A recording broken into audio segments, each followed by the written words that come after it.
இந்திய துணைக்கண்டத்தில் முஸ்லிம்களுடைய அரசியல் குரலாய் ஒன்றும் இல்லையே என்கிற சமயத்தில் தான் பாப்புலர் ஃப்ரண்ட் ஆஃப் இந்தியா என்கிற இந்த அமைப்பை கேரளத்திலே தொடங்கி அது இந்தியா முழுவதும் வியாபிக்கிற தன்மையை ஏற்படுத்தினார்கள்.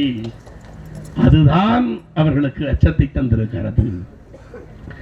இவர்கள் தமிழ்நாட்டிலே இருந்தால் பரவாயில்லை, கேரளத்திலே மட்டும் இருந்தால் பரவாயில்லை, அல்லது ஆந்திராவிலே மட்டும் இருக்கிறார்கள் பரவாயில்லை, அல்லது உத்தரப்பிரதேசத்திலே இருக்கிறார்களா பரவாயில்லை, கர்நாடகத்தில் இருக்கிறார்கள், மேற்கு வங்கத்தில் இருக்கிறார்கள் என்று சிதைந்து சிதைந்து அவர்கள் இருந்தால் அது பரவாயில்லை.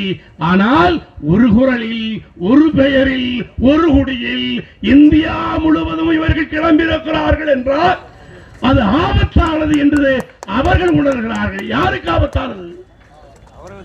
நாங்கள் சொல்லுகிறோம், நீங்கள் பாப்புலர் ஃப்ரண்ட் ஆஃப் இந்தியாவை தடை செய்து கொள்ளுங்கள். நான் ஐக்கிய முஸ்லிம் நீட்ட கழகத்துக்காரன், நானும் பாப்புலர் ஃப்ரண்ட் ஆஃப் இந்தியாவினுடைய போர்வாளாய்த்தான் கிளம்புவோம் என்பதை ஞாபகப்படுத்திக் கொள்ளுங்கள்.